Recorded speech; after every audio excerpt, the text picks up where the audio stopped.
On essaie de détacher la sensibilité de l'objet qu'on fabrique pour que l'objet soit dans sa masse présent. Oui. Que, par exemple, ça pourrait être une forme de monolithique avec des arêtes, peut-être éventuellement un trou ou quelque chose de concave, une brisure quelque part, mais sans plus, quoi. Ça deviendrait un objet architectural qu'on poserait comme ça dans l'herbe, qui tiendrait sa place, qui serait comme un questionnement, comme un point de questionnement à un endroit dans la nature.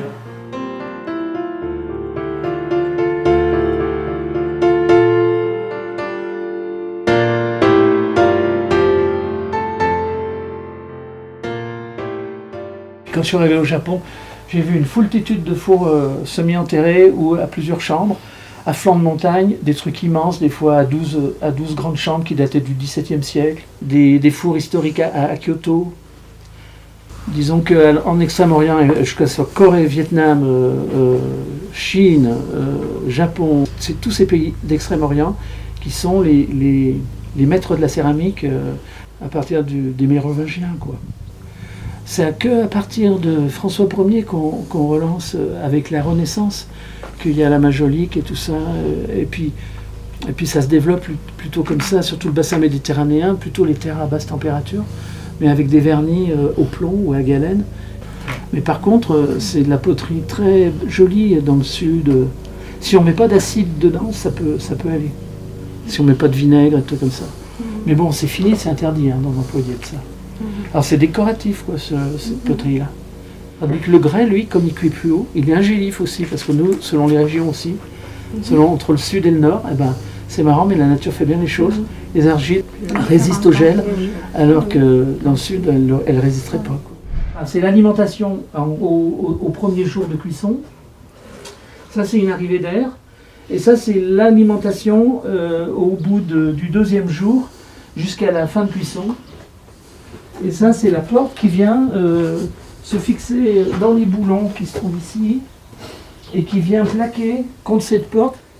Puis c'est hermétique en surface parce qu'il faut boucher toutes les arrivées d'air dans la porte. On met du bois, mais on attend quand même que chaque brassée de bois qu'on met soit suffisamment consumé pour en rajouter une seconde, et ainsi de suite jusqu'à la fin. Donc du coup, on brûle à peu près entre 6 et 7 austères. Vous voyez, au fond, il y a une cloison de 22 cm d'épaisseur, c'est la longueur d'une brique. Et cette cloison, elle est ajourée dans les diagonales. Et ce qui fait que cette masse de braise qui vient à hauteur de la première marche, là, quand on est en grand feu, elle envoie une flamme qui sort, si on fait pas attention, c'est une flamme qui sort de 1 mètre en sortie de cheminée. Il y a un deuxième foyer et qui est alimenté par de l'air qui rentre par ici.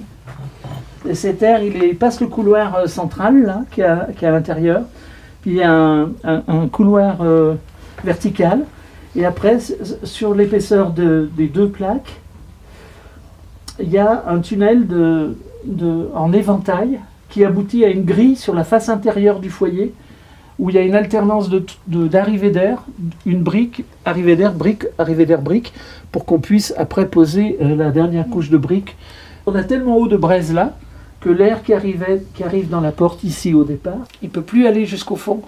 Donc on serait en décalage de température entre l'arrière et l'avant. Et au bout de 3 jours, on est à la bonne température à l'arrière pour se dire la cuisson est terminée. On fait aussi de la poterie par la palpation de l'argile, par l'idée de la forme qu'on veut réaliser, par rapport à l'histoire des hommes depuis le début de l'humanité qui ont toujours trouvé dans ce matériau, dans un premier temps, une énorme utilité de survie pour les graines et l'eau. Pour conserver les grains à l'abri des rongeurs et puis boire l'eau fraîche, et ce partout dans le monde. Puis après, il y a eu, dans une période néolithique à peu près vers moins 5000, un peu globalement sur toute la Terre, des représentations de divinités avec l'argile. Il y a le début de la construction d'une religion d'ensemble social. Le travail de l'argile a accompagné l'humanité dans son développement. Et puis, à la fin du XVIIIe siècle, du XIXe siècle, ça a commencé à disparaître, pratiquement à mourir dans la fin des années 30. Et puis, ça survivait dans les années 50, des anciennes dynasties de potiers paysans Il y en avait de partout.